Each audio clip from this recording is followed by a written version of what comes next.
So my topic today is transradial interventions outside the liver. While we're getting the slides, actually the pelvis is a very good way to start transradial interventions outside the liver. And I'm sure we can do transradial for the hemorrhoid embolectomy as well. Okay, so these are my disclosures. So transradial access for the liver is really mature, whether you're doing TACE, whether you're doing Y90.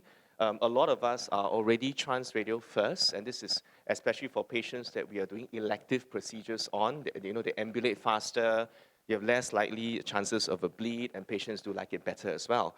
And really, I think it is time for us to expand the use of the transradial access, and these are my contents for today.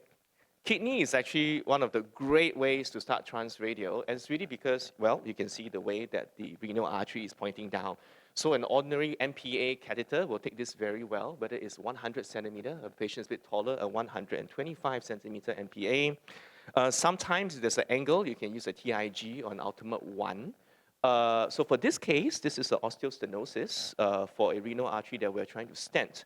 And one of the techniques that we use, that you can also use for transradial, is the double wire technique. So the first thing you do is to put a slightly, this is a Teflon 035. Now what this wire does is to prevent your catheter from directly engaging onto the ostium, so you prevent a dissection. And from there, with control, you can push a smaller wire in, and I believe this is a V18. And because of that, there's no trauma to the ostium of the renal artery, and after that, you can resume your stenting. Went very well. You do have to watch out though. Most of these stents come in 120 centimeter. That should be long enough. The other thing that I really like is AML embolization, transradial with a occlusion balloon catheter. I think someone has showed it in the morning. What this really does is to control the blood flow into the AML. You can pack a lot more embolics in. And in addition, sometimes I end it with just a little bit of glue. So after the usual alcohol Lepidol, I ended it with glue, and it works well. As you can see, for this kind of configuration of the renal artery, and that's when the ultimate 1 or the TIG catheter with this triple curve really comes in handy. The other thing that we don't talk enough about, we have talked a lot about uterine artery and prostate in the morning. Those are great for pelvic embolization via transradial. And really, the reason is because you're always antegrade. You are always antegrade. There's no need to make a reverse loop. You can cannulate most things easily.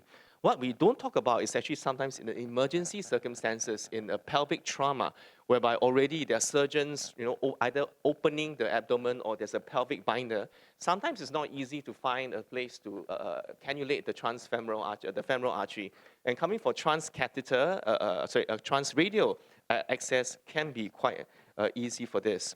So there are quite a couple of studies comparing transradial to transfemoral in both in PAE. I'll show the one in UAE later, showing no real difference in the amount of embolic delivered or the radiation dose. But transradial has a shorter procedural time, and we presumably this is because you're always antegrade, lower contrast volume, and less major access site issues. This is the evidence for uterine artery embolization. So transradial access in UAE has same effectiveness, same safety profile. Again, lower radiation dose and have greater patient comfort when compared to transfemoral. Just a little bit about if you want to do cone beam CT or intra-arterial CT. If you want to do a pelvic transradial intervention, you want to do a cone beam CT, you do have to lift up the arm a little bit. For intra-arterial CT scans can be difficult, so sometimes we put it in the left arm down in position. If you are asking for planning for the usual Asian height for the pelvis, I think a 150 Bernstein MPA is fine. For that, you need a 150 centimeter microcatheter. If the patient is really tall, you need a 150, as well as 175 microcatheter and a 200 wire. For shorter patients, we can even reach the knee with just this alone.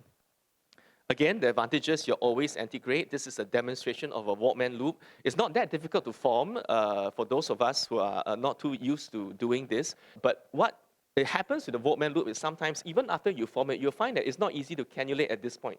Because of the excess length in the system, this doesn't have a lot of support for those of us who have done this already. I really, really like it for visceral artery stenting. I've shown you renal. Next, I'm going to show you cilia and SMA, which sometimes can be difficult. So the reason why I like transradial for these is that sometimes you're actually a lot more stable coming from the radial artery. It's really because of the configuration of the celiac, isn't it? So for example, this patient with a pseudoaneurysm coming off the mesentery, this is the CTA, and it's growing. And so on the CT, on the reformat, we can see that this is actually a flow aneurysm from the SMA, isn't it? The celiac is occluded. This is the hepatic. This is the GDA. And this is the flow aneurysm coming from the superior mesenteric artery. So it's actually quite common. So every time you see a visceral pseudoaneurysm, sometimes you have to look for occlusions in the other vessel as well. So on that day, I say, okay, I'll come, I'll be a good boy, I'll come transfemoral. Now, the problem with transfemoral is that sometimes when the SMA makes a very acute angle, I cannot push down the catheter anymore, and it starts flicking out, isn't it? So, okay, so I'll abandon the transfemoral, and from the radial perspective, straight away I managed to cannulate the occluded celiac artery. So sometimes it's how stable it is. If you have a very stable position, you'll find that even you can cross occlusions from the transradial position, and we have this. And I managed to make the catheter go round, and I have just enough length with the 120, I think this is the Bentley, just to stent the pseudoaneurysm from the SMA, and then I just plastic gently the celiac artery after that to conclude the procedure. Now, one problem that you'll find is how to get there. So most of our diagnostic sheaths top out at 90 centimeter. What we really need is actually for good stenting is actually 100 and 110 sheaths. So sometimes you have to use things from the cardiology or the interventional neurology cabinet, like the Guidezilla and some of the sheathless guides to get us there. They're a little bit more complicated, but I just ask them how to use it, and it's fine. This is another example of hepatic artery stenting. So as you can see, I'm very stable coming down from the transradial. This is the destination sheath. We could get the wire across, and I stented this hepatic artery quite easily. This is another patient. So this is a 73-year-old Chinese male, bilateral pseudoaneurysms from punctures from PCI. So I treated the right one 2 days ago. So now I have to treat the left one. The left one I tried once, it couldn't work, and it's really because it's a very wide neck aneurysm. So for the young ones starting out, this is a wide neck aneurysm. You really shouldn't be injecting thrombin. So we put out a balloon from transradial because I really don't want to access the right leg.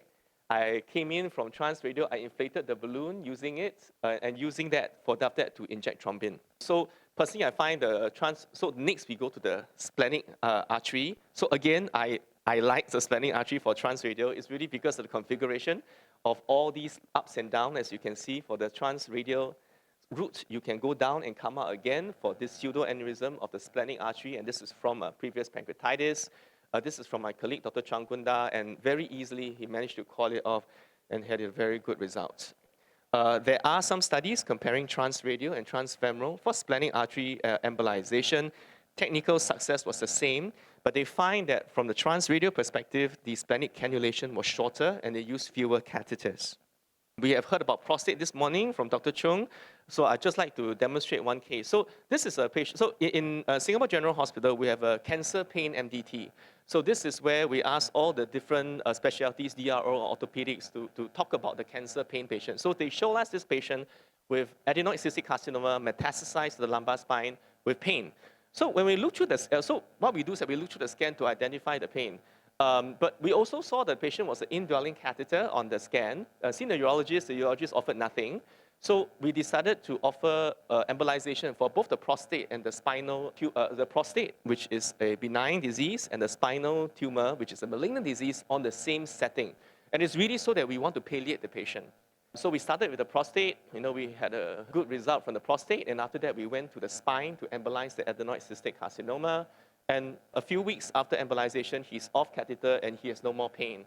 So it shows that sometimes when you can offer patients combination therapy when it's vessel occlusion specific and the patient does work.